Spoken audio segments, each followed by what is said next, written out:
Malam telah tiba. Di sebuah kamar yang baru dicat, cahaya temara menyala redup.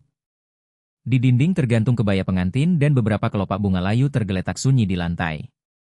Aisyah Maulidah duduk di tepi ranjang. Bahunya gemetar dalam balutan baju tidur putih. Matanya menatap satu titik tanpa berkedip. Bibirnya tak bergerak.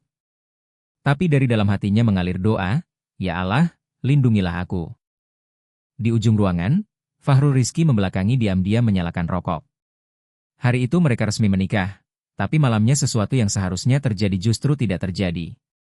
Kain putih pengantin masih bersih, tapi putihnya bukan hangat seperti kapas, melainkan dingin seperti es. Tiba-tiba Fahrul Rizki berbalik. Matanya menyala penuh amarah. "Apa maksudnya ini? Aisyah, suaramu seperti racun. Kau ingin mempermalukanku?" Aisyah menelan ludah. "Aku tidak tahu." Tapi diam, tidak ada darah. Jadi, dan saat itulah tamparan pertama mendarat. Bukan selaput darah yang pecah malam itu, tapi hati seorang perempuan yang hancur. Saat azan subuh berkumandang, jalanan sempit berkeramik di pinggiran Jakarta Timur mulai terasa sejuk. Di balkon-balkon, jemuran pakaian berkibar. Para ibu mengintip dari jendela ke arah jalan. Antrian panjang mulai terbentuk di depan warung roti kukus. Dan gadis yang paling banyak dibicarakan di kampung itu adalah Aisyah Maulidah. Bukan karena kecantikannya, bukan karena kekayaannya, tapi karena sesuatu yang lain. Sebuah sikap, cara berpakaiannya sopan. Berbicara dengan tenang, kepala selalu tertunduk. Semua orang menyukainya sekaligus sedikit takut padanya. Karena Aisyah adalah gadis yang tahu cara bermimpi tanpa menolak tradisi. Ia duduk di tahun terakhir sekolahnya, jurusan perhotelan dan pariwisata. Mimpinya adalah menjadi chef di dapur hotel besar. Matanya bersinar, tangannya menggenggam buku resep. Dalam doanya ia selalu meminta kesabaran. Ibunya, Bu Nyai Salma dikenal sebagai perempuan paling bersih dan terhormat di kampung.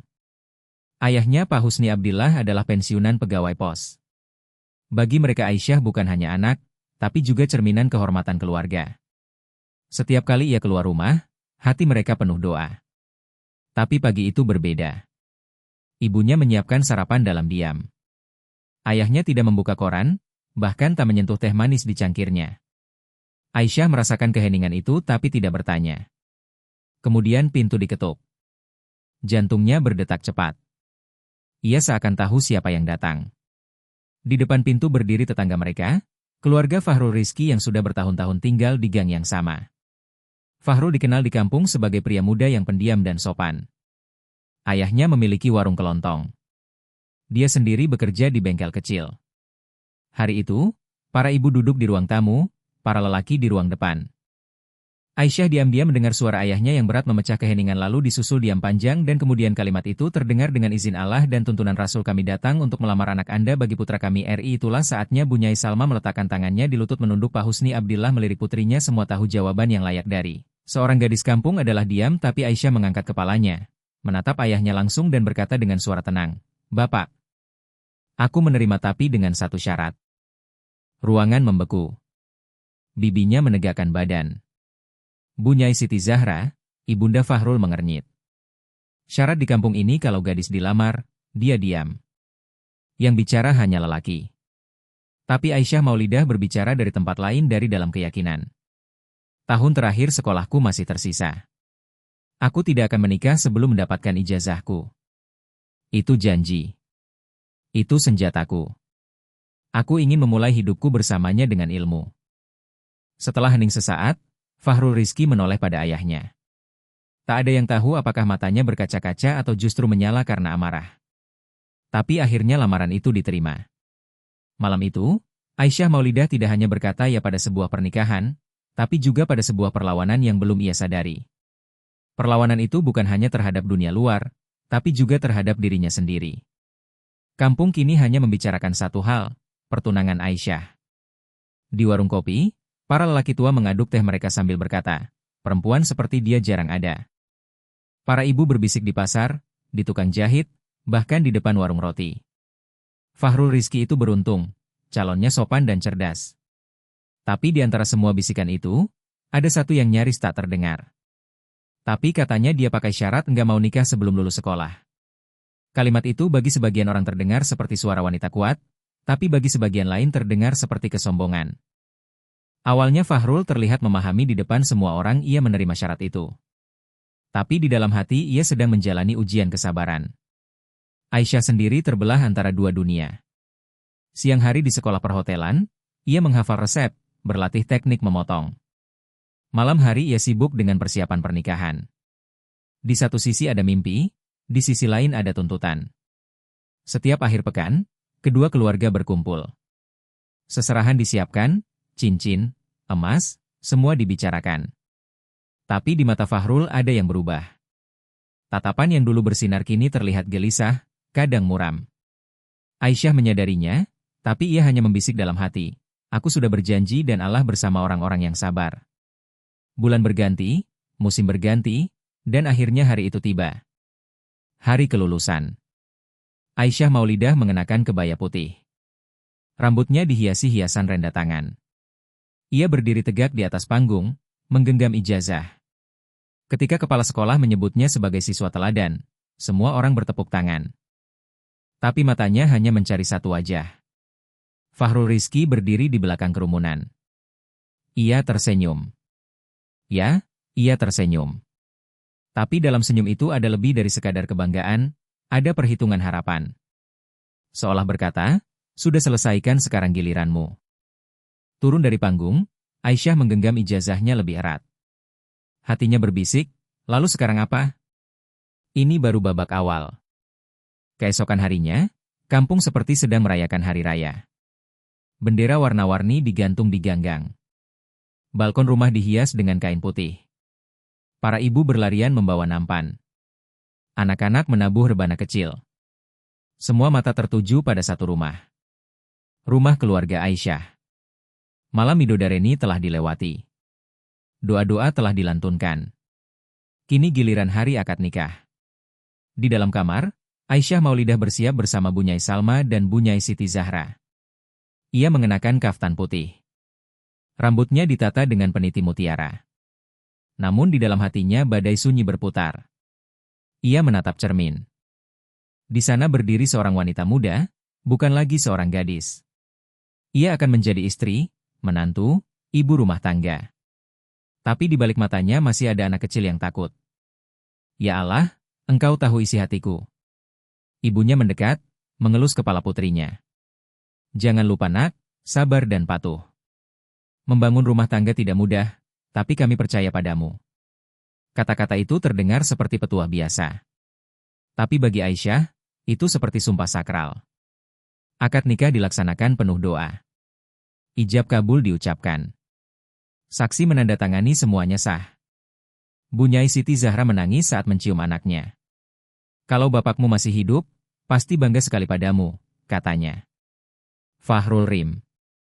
Tapi Aisyah menangkap sesuatu di balik senyum itu. Sebuah ketidaksabaran, harapan, atau mungkin kemenangan.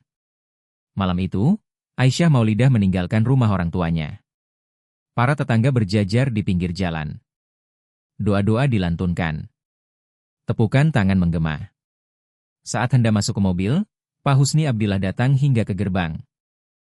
Ia mencium kening putrinya. Anakku, jangan tundukkan kepala.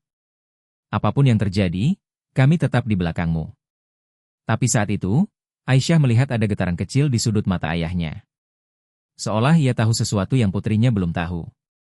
Seolah tahu sesuatu atau mungkin hanya ketakutan, rumah baru, hidup baru. Setelah resepsi pernikahan, mereka akhirnya sampai di rumah. Fahrul Rizki masuk ke kamar tanpa banyak bicara. Aisyah Maulidah diantar ke kamar pengantin. Lalu para perempuan di belakangnya berbisik pelan dan meninggalkan ruangan. Ia kini sendirian. Ia menatap sekeliling. Tirai putih bersih, ranjang baru, bantal bermotif bunga. Tapi udara terasa berat. Sunyi, bukan sunyi damai, melainkan pengap dan mencekik. Ia melepaskan kaftan putihnya, mengenakan gamis tidur sederhana, duduk di tepi ranjang, tangan diletakkan di lutut, jantungnya berdebar keras. Ia membaca doa dalam hati, ampuni aku ya Allah, tolong aku malam ini. Fahrul Rizki masuk, matanya bersinar dalam gelap. Sayang, katanya pelan, jangan takut. Tapi tak ada senyuman. Ia hanya menatap. Dan tatapan itu bukan tatapan suami. Di balik matanya ada sesuatu yang selama ini ditahan. Hak yang merasa harus ditagih bukan kasih yang ingin diberikan. Tak ada kata, tak ada kelembutan. Malam pertama terjadi seperti ritual yang kaku. Dingin, sungai menyakitkan.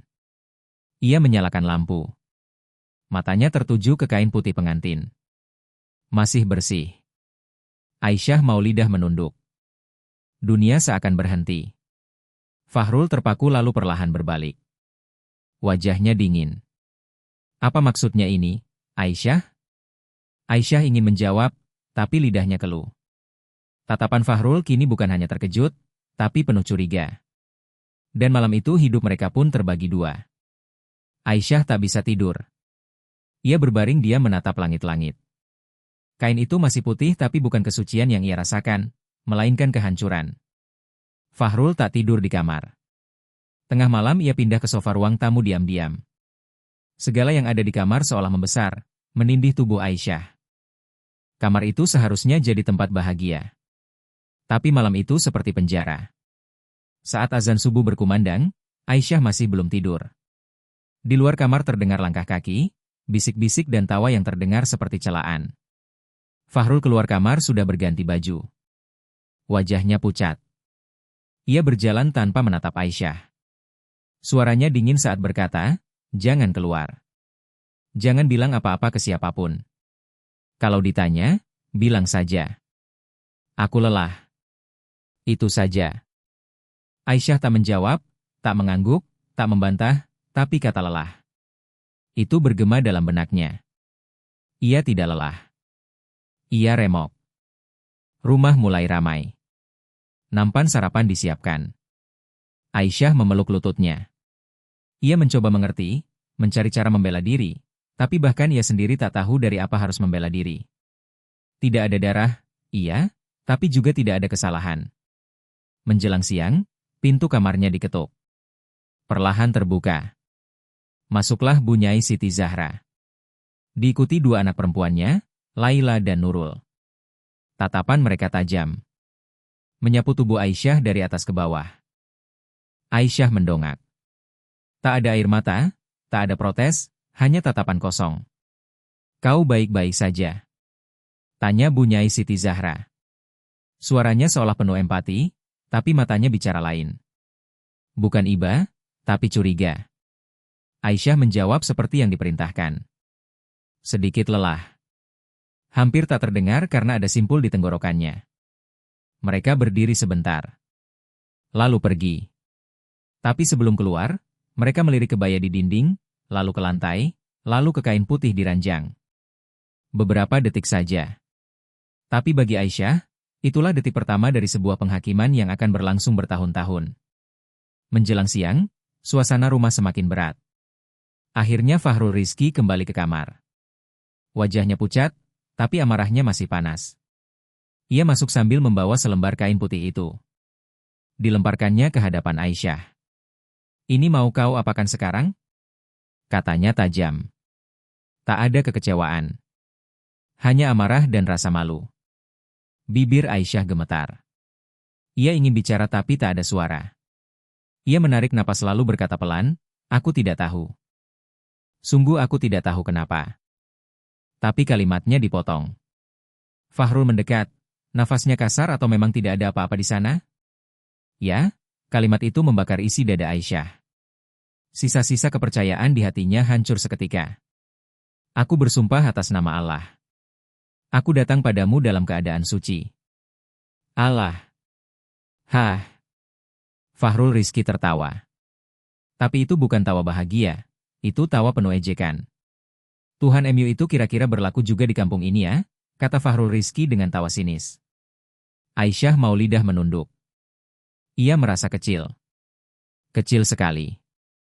Tapi di dalam hatinya ada sesuatu yang masih bertahan. Hari itu tidak ada teriakan bahagia.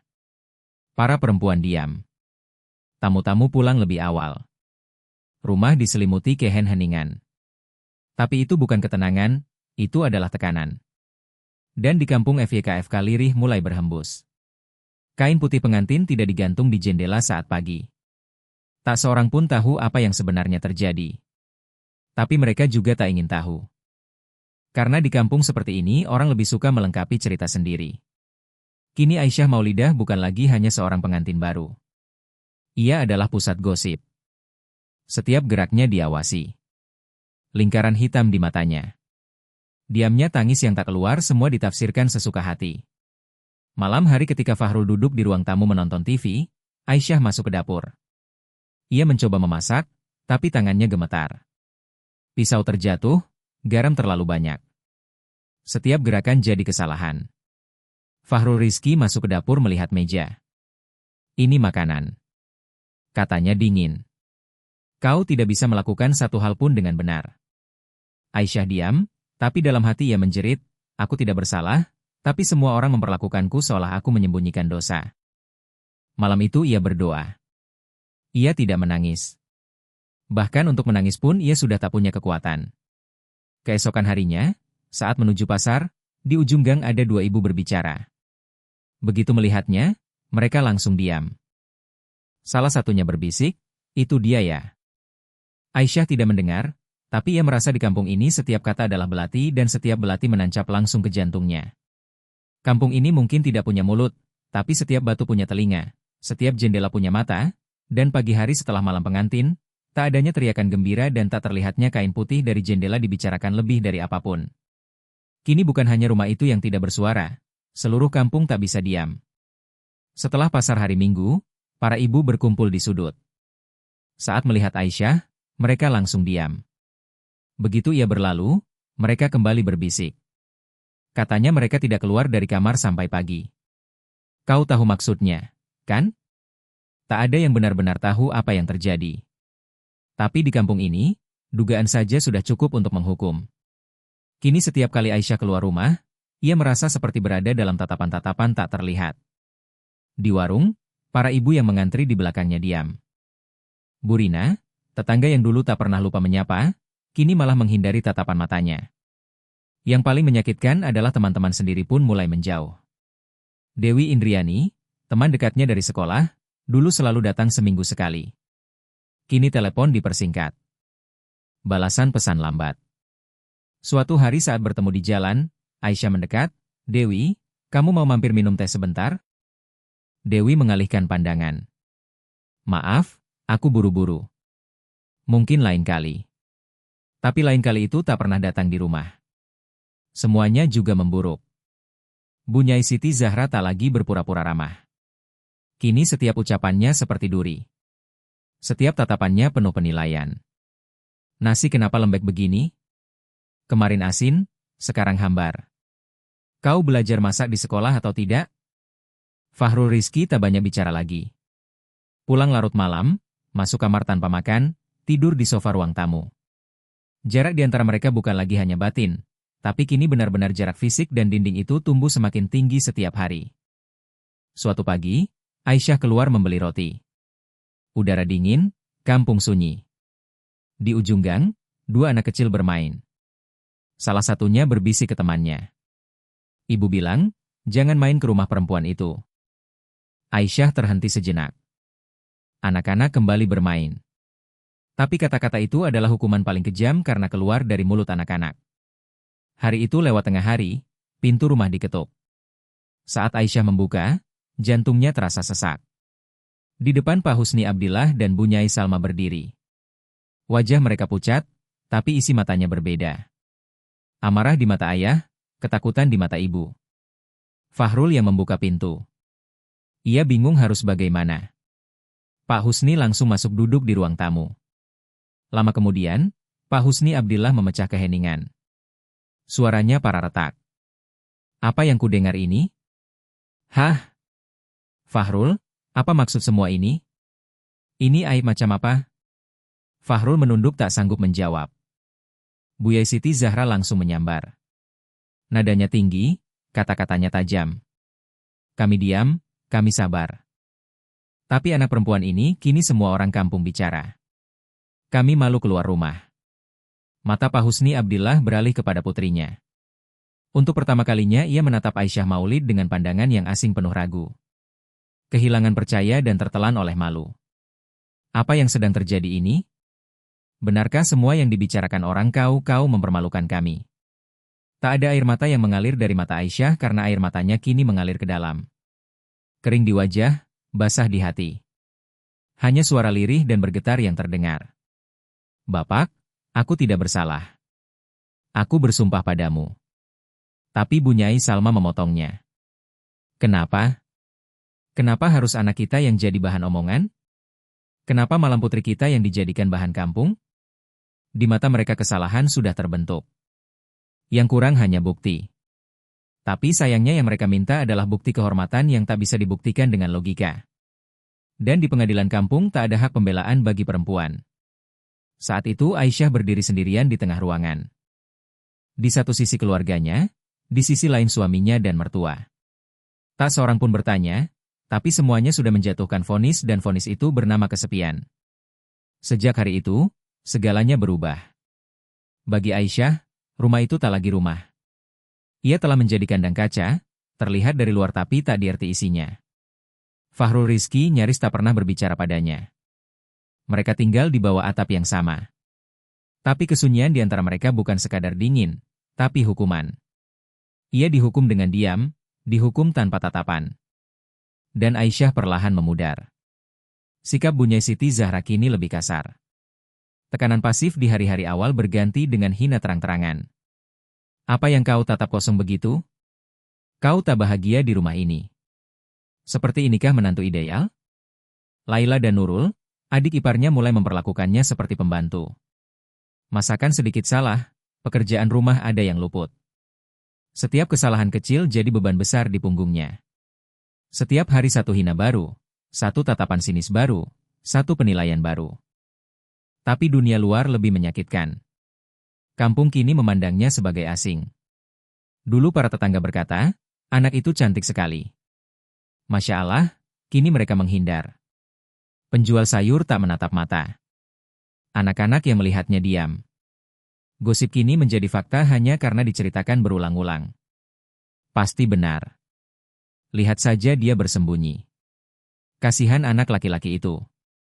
Yang paling menusuk diamnya keluarganya sendiri. Ibunya tak pernah menelepon, ayahnya tak pernah datang. Seolah bukan marah, bukan kecewa, tapi menyerah. Malam-malam di kamarnya, Aisyah berdoa. Bukan hanya air mata yang menetes, tapi kosong dalam dirinya yang ikut mengalir. Ya Allah, aku tidak bersalah, tapi semua orang melihatku seolah aku penuh dosa. Aku tak sanggup lagi. Tunjukkan aku jalan. Di awal doanya disertai tangis, tapi lama-kelamaan air matanya mengering. Dan ketika air mata berhenti, sebuah kekuatan baru muncul. Perlawanan. Suatu malam, Fahrul pulang larut, lelah, diam. Aisyah menyajikan sepiring makan malam. Ia hanya menatap piring, tak mengatakan apa-apa lalu berkata tanpa menoleh, mungkin sebaiknya kita akhiri saja. Pernikahan ini kita pisah. Tak usah bilang ke siapa-siapa. Bilang saja tidak cocok sebelum semuanya semakin besar. Sebelum jadi besar, kalimat itu menjelaskan segalanya. Bukan kebenaran yang penting, tapi penampilan. Aisyah membungkam suaranya yang rapuh. Ia berpikir sejenak lalu berkata pelan, jadi kau ingin lepas dariku? Aku ini aib bagimu. Farel diam. Ia menunduk. Bukan seperti pria, tapi seperti anak kecil yang ketakutan. Saat itu mata Aisyah menggelap, tapi bukan karena amarah, melainkan karena kesadaran. Ia berdiri dan dengan suara mantap, ia berkata, baik, kita bercerai, tapi dengan satu syarat. Fahrul terkejut. Sudah lama ia tidak mendengar kalimat itu. Seperti malam lamaran dulu, kini kembali. Syarat apa? Bisiknya, Aisyah Maulid menatap lurus.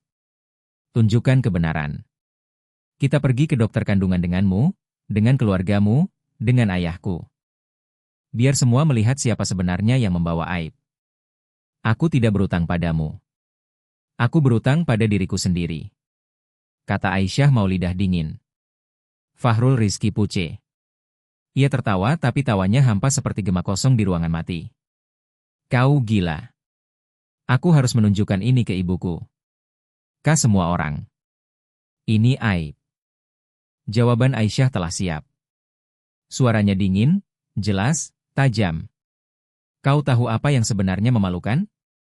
Meninggalkan seorang perempuan dalam ketakutan, melabelinya seperti noda, lalu pura-pura menjadi yang paling bersih. Fahrul terdiam. Untuk pertama kalinya, ia tak punya kata-kata karena di depannya bukan lagi gadis pemalu, tapi seorang perempuan yang menjaga kehormatannya dengan tangannya sendiri. Sudah berhari-hari udara rumah itu berat, tapi pagi itu bukan hanya berat, tajam. Seolah dinding-dinding pun mengamati langkah Aisyah. Setiap benda di rumah menahan napas. Karena hari itu bukan hari biasa. Hari itu adalah hari keputusan. Hari keberanian diuji. Fahrul Rizki tak punya pilihan. Ia tahu ia tak bisa lagi menyelamatkan wajahnya dengan alasan palsu. Kampung mungkin bisa dibungkam, tapi Aisyah tidak akan diam. Dan itulah yang paling ia takuti. Hari pemeriksaan pun tiba. Dua keluarga berkumpul. Pak Husni Abdillah tak menatap putrinya. Ia duduk dengan kepala tertunduk. Bukan bangga, bukan malu, bingung. Di sebelahnya, Bunyai Salma menggenggam tangannya kuat-kuat seperti tasbih yang gemetar. Bunyai Siti Zahra menatap Aisyah tanpa berkedip, tapi bukan karena takut, melainkan cemas menghadapi kebenaran. Fahrul berdiri di sudut ruangan, seolah ingin bersembunyi dalam bayangan. Ia berdiri, tapi bahkan bayangannya pun bergetar. Karena mungkin pada akhir hari ini yang akan tercermin bukan Aisyah, tapi dirinya sendiri. Aisyah Maulidah diam. Tapi itu bukan diam sebelum badai. Itu adalah diam seorang manusia baru yang bangkit dari puing-puing. Tak ada lagi ketakutan dalam dirinya. Bukan dari omongan orang, bukan dari tatapan ayah, bukan dari kemarahan suami. Mereka yang membesarkan fitnah, tapi ia memilih membawa kebenaran dalam wujud yang paling telanjang. Atas saran seorang kerabat, mereka pergi ke klinik obstetri ginekologi terkenal di kampung Depok Lama. Dokternya perempuan tua, tegas dengan mata yang memancarkan keteguhan. Ia tak mengenal siapapun dari mereka dan itulah yang membuatnya paling adil. Di ruang tunggu semua terdiam. Tak ada yang ingin berada di sana, tapi semua tahu mereka harus. Saat dokter memanggil, Aisyah bangkek. Ia tidak menoleh ke belakang karena ia tidak butuh izin siapapun lagi. Di dalam ruang periksa, detik demi detik berjalan seperti satu kehidupan. Tapi tangan Aisyah tidak bergetar karena di sana hanya ada kebenaran. Beberapa menit kemudian, dokter keluar. Ia membawa selembar kertas kecil. Ekspresinya datar. Aisyah Maulida mengikutinya dari belakang. Langkahnya tenang. Kepala tegak. Tatapan dingin, tapi dalam matanya badai telah reda. Dokter menatap satu persatu orang di ruangan. Lalu dengan suara jelas, dingin, dan bergema, ia berkata, perempuan ini adalah seorang perawan. Secara medis, selaput darah bersifat elastis. Jadi tidak adanya perdarahan adalah hal yang wajar dan ilmiah. Tidak ada keraguan dalam hal ini. Ini sepenuhnya normal dan umum terjadi. Keheningan yang menyelimuti ruangan bukan lagi ketakutan, tapi rasa malu. Buyai Siti Zahra mematung. Matanya menatap satu titik, seolah ingin mengambil kembali setiap kata yang pernah ia ucapkan, tapi mulutnya tak bisa berkata. Wajah Fahrul Rizki memucap. Ia tak sanggup menatap Aisyah. Ia menunduk, tapi bukan karena malu, tapi karena ia hancur. Pak Husni Abdillah bangkit pelan dari kursi. Ia berjalan ke arah anak perempuannya, menatapnya seperti anak kecil yang baru saja lahir kembali. Matanya berkaca. Maafkan, Bapak, Nak. Aku seharusnya tidak diam. Mungkin aku lupa jadi ayah, tapi lebih parahnya lagi, aku lupa jadi manusia. Bu Saleh menangis. Tapi itu bukan tangisan sedih, itu adalah air mata kesadaran. Wajah Aisyah tidak tersenyum, tidak juga menangis, tapi di wajahnya ada jejak kemenangan yang diam seperti seseorang yang baru saja dibebaskan dari pengadilan. Kertas itu mungkin hanya beberapa baris, tapi di dalamnya terkandung kehormatan seorang perempuan, kebodohan sebuah masyarakat, keruntuhan satu pernikahan, dan kekuatan jiwa seorang manusia. Saat mereka keluar dari klinik itu, langit tetap sama, jalan tetap sama, mobil tetap sama. Tapi di dalam mobil itu, hati semua orang telah dihantam badai. Jalanan tetap sama, pelang-pelangnya masih itu-itu juga. Tetangga masih mengenal wajah, tapi tak ada satupun yang benar-benar sama lagi. Karena kertas hasil pemeriksaan itu bukan hanya cermin bagi Aisyah Maulida, tapi bagi semua orang di dalam mobil itu. Bunyai Siti Zahra duduk di bangku belakang menatap keluar jendela. Fahrul Rizki menyetir, tangannya mencengkeram setir begitu kuat seakan hendak patah. Di sebelahnya, Pak Husni Abdillah duduk tanpa sepatah kata pun. Bunyai Salma meneteskan air mata diam-diam. Dan di antara mereka, Aisyah adalah yang paling tenang. Tapi ketenangannya bukan ketenangan orang yang runtuh, melainkan ketenangan seorang manusia yang lahir kembali. Saat mereka sampai di rumah, para perempuan langsung ke dapur. Para lelaki ke ruang tamu. Tapi peran sudah berubah. Kini Aisyah berdiri di tengah ruang tamu sendiri. Semua mata tertuju padanya. Tapi tak ada lagi tatapan menghakimi. Hanya ada tatapan yang menunggu, tatapan yang takluk. Seseorang mencoba bicara, suaranya goyah. Kami salah paham. Kami tak tahu. Kami salah. Dulu suara itu menyimpan racun. Kini hanya menyisakan malu dan penyesalan. Farl berdiri, melangkah pelan, lalu berhenti. Ia menatap Aisyah dan untuk pertama kalinya, Aisyah melihat rasa malu yang sungguh-sungguh. Tapi itu adalah rasa malu yang sudah terlambat. Aku minta maaf. Aku bukan laki-laki. Aku bukan pelindung. Aku pengecut. Bukannya melindungimu. Aku malah membalikkan badan. Suaranya tercekat. Kata-kata itu melebur di lidahnya. Aisyah tak menunduk. Ia tak menangis, tak juga berteriak. Ia hanya diam sejenak lalu berkata, meskipun aku memaafkanmu, aku tidak bisa memaafkan diriku sendiri atas diriku yang malam itu diam, pagi itu membeku. Dan pada saat kau lemparkan kain itu ke wajahku, Fahrul menunduk. Seolah kata-kata itu menghantam dadanya seperti palu. Aisyah berbalik pada ayahnya. Pak Husni menyodorkan tangan menyentuh jemari anaknya yang kini terasa asing dan kuat. Tangannya gemetar. Nah, aku seharusnya mempercayaimu. Tapi aku diam seperti yang lain. Untuk pertama kalinya mata Aisyah melunak. Tapi itu hanya untuk ayahnya. Bapak, kau datang terlambat, tapi hatiku memaafkanmu karena aku kenal siapa dirimu. Tapi yang lain tidak. Bunyai Salma mendekat, menyandarkan kepala di dada anaknya. Aku juga diam, tapi hatiku terbakar. Aku diam karena aku takut. Takut pada tetangga, pada keluarga, pada omongan orang. Aisyah perlahan menjauh. Bu, aku tak akan diam lagi. Tak peduli apa kata orang. Karena malam itu aku tidak mati. Aku lahir kembali. Hening kembali menyelimuti rumah. Tapi bukan hening ketakutan, melainkan hening karena rasa malu. Hening karena hati yang akhirnya bangun dari tidur panjang. Dan dalam keheningan itu, untuk pertama kalinya, Aisyah merasa kuat. Berdiri tanpa butuh persetujuan siapapun. Berdiri hanya karena keyakinan pada dirinya sendiri. Fahrul mencoba bicara lagi, ingin mulai lagi, kita bisa perbaiki semuanya. Kita bisa buka lembaran baru. Tapi Aisyah memotok, bukan aku yang ingin memperbaiki. Kau hanya ingin membersihkan dirimu sendiri. Tapi aku bukan lagi perempuan yang sama. Aku sekarang adalah perempuan yang tahu menjaga diri, yang berani memilih untuk sendiri. Dan kau Fahrul, seumur hidupmu akan mengingat bukan malam itu, tapi pagi setelahnya. Saat kau diam, keputusan cerai pun diambil bukan karena amarah, tapi karena penyerahan yang tenang. Tak ada lagi yang perlu diperdebatkan. Semua sudah ditulis oleh dokter, tapi kebenaran sejati ditulis oleh keheningan Aisyah. Pagi-pagi sekali, Fahrul menemui pengacara. Surat cerai disiapkan.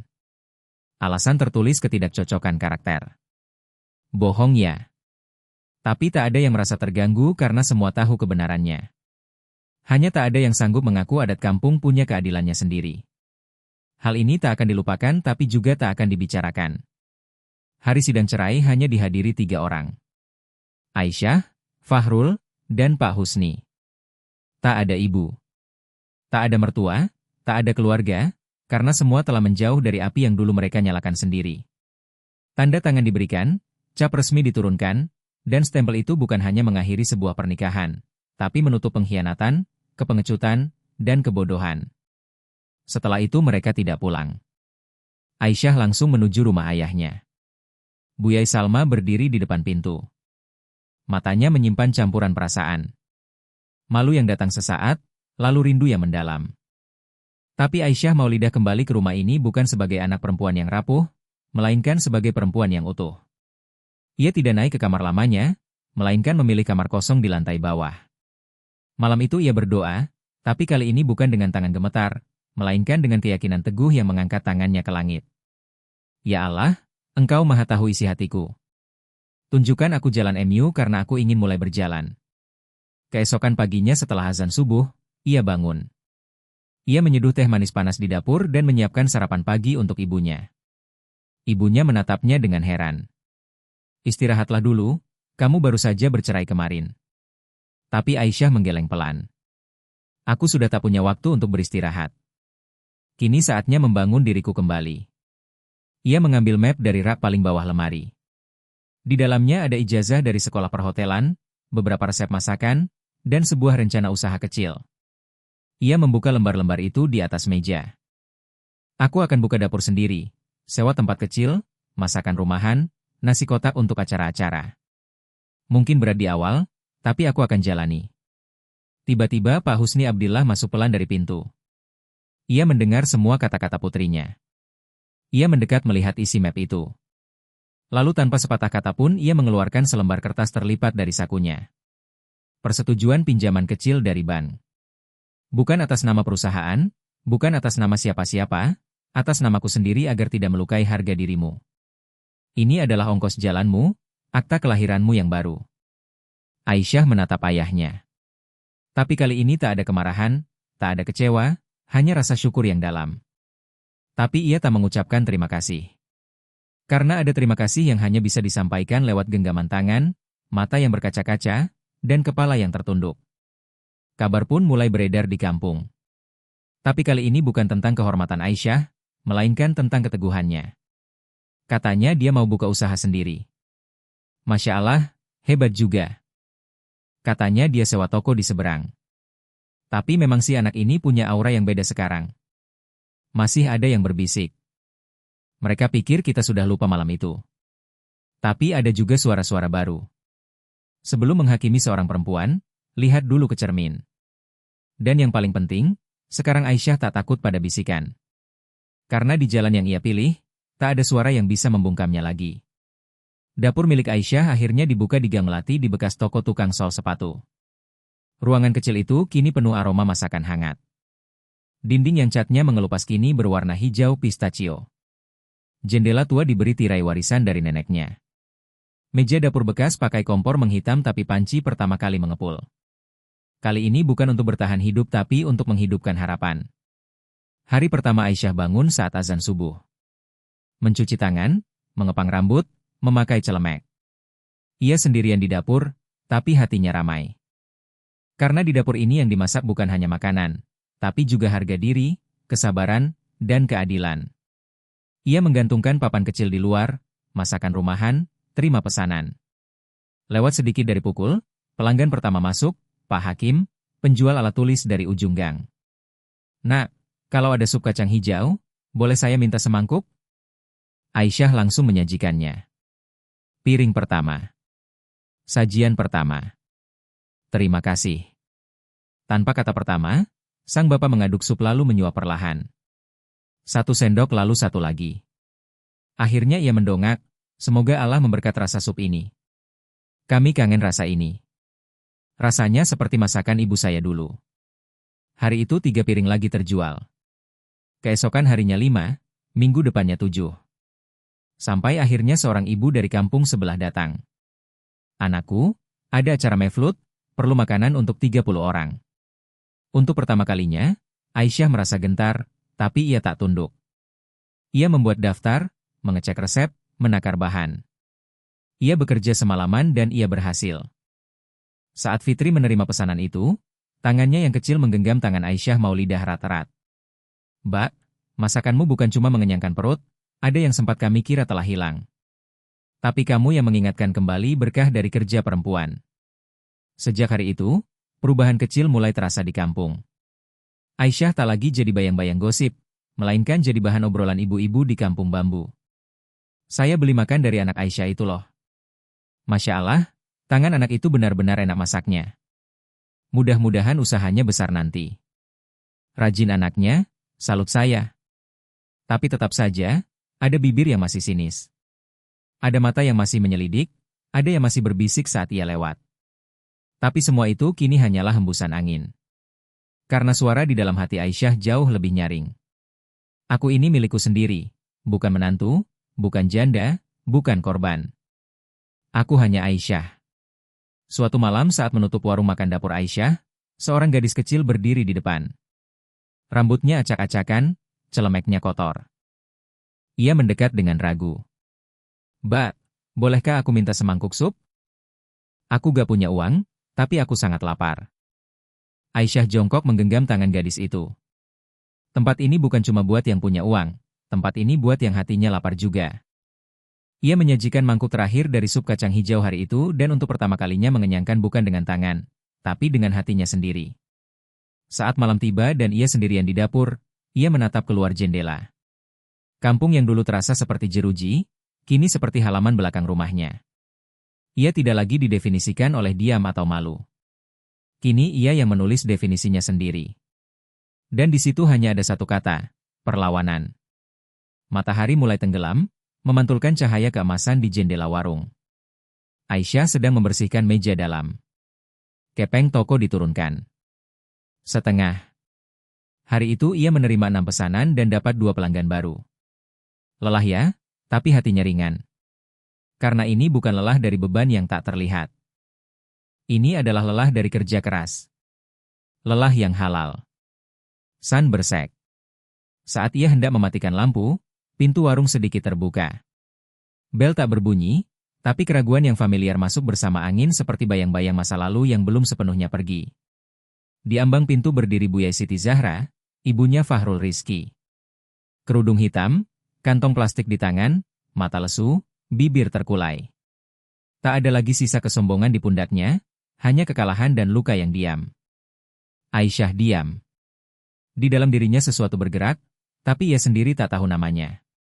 Bukan iba, bukan takut, bukan marah, hanya kesadaran manusia akan manusia lain. "Boleh aku masuk?" Aisyah mengangguk pelan.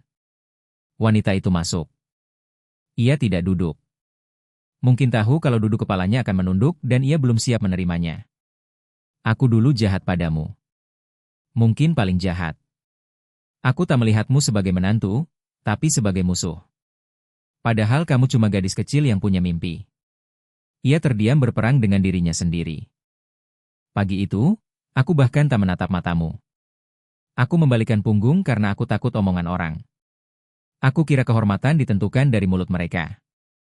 Satu tetes air mata jatuh, tapi tak diseka. "Biar saja, mungkin bisa meringankan." Katanya, "Sampai sekarang anakku kalau menyebut namamu menunduk.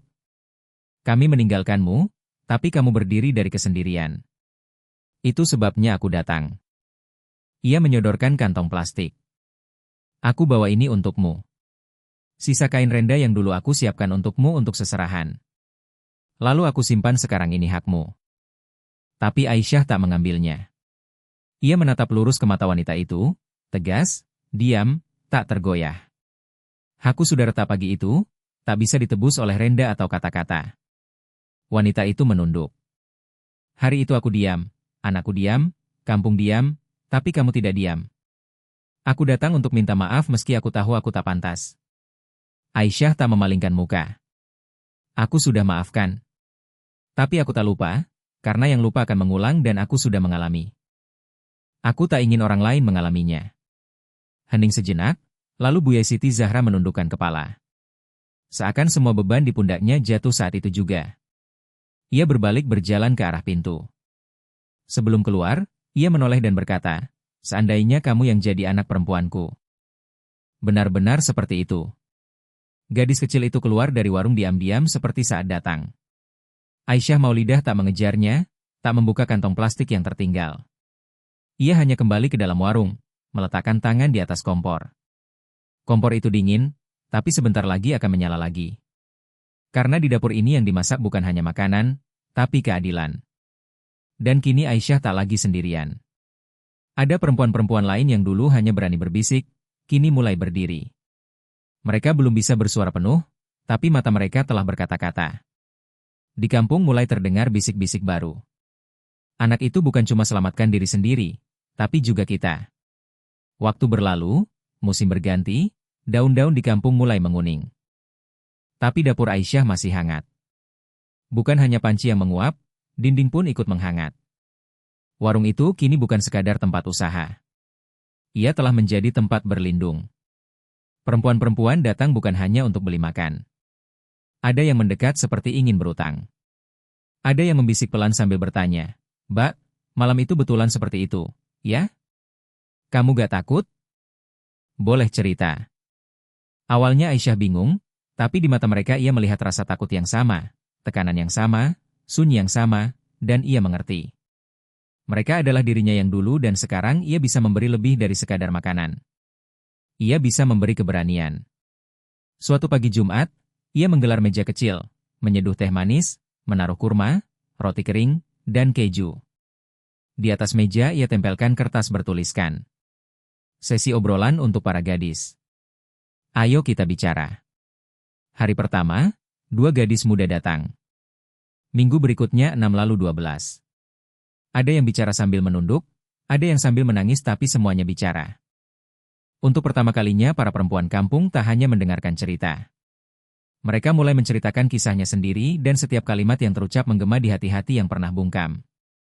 Salah satu pertemuan itu berubah arah tanpa rencana, tanpa skrip. Aisyah untuk pertama kalinya dalam bertahun-tahun mengucapkan dengan suara lantang, "Malam itu aku diam karena aku sendirian tapi Allah tak membiarkanku sendiri. Ia dengar doaku, ia bukakan jalan. Dunia mungkin ingin membungkamu, tapi suaramu akan sampai ke Allah dan suatu hari suara itu akan jadi tamengmu." Dari barisan belakang, seorang gadis muda terisak dan bertanya, "Mbak, apakah semua orang akan dengar kisahmu? Kamu ingin semua tahu?" Aisyah terdiam sejenak. Ia menatap keluar jendela. Balkon-balkon kampung masih saling berhadapan. Jemuran masih melambai di hembus angin. Tapi kini angin itu bukan lagi angin ketakutan, melainkan angin dari kebenaran yang telah dibersihkan. Perlahan ia mengangguk, kisahku sekarang bukan milikku sendiri. Ia harus diceritakan untuk setiap perempuan, setiap gadis, setiap suara yang dulu terbungkam. Karena ini bukan aib. Ini kisah sebuah perlawanan. Malam yang sama sebelum lampu warung dimatikan, seorang gadis kecil datang. Ia menyodorkan secari kertas. Di atasnya huruf besar-besar ditulis, "Mbak Aisyah, aku ingin seperti kamu saat besar nanti." Aisyah menerima kertas itu, menekannya ke dadanya, tak berkata sepatah kata. Ia menatap langit malam dan hanya membisikkan satu doa dalam hati. "Ya Allah, aku tidak ingin meninggalkan masa lalu yang membuatku malu. Aku ingin meninggalkan jalan yang bisa dilalui. Dan di jalan ini aku tidak lagi sendirian." Begitulah berakhir malam-malam sunyi milik Aisyah. Tapi jejak yang ia tinggalkan telah berubah menjadi suara bagi ribuan perempuan. Dan cerita itu masih terus bergema.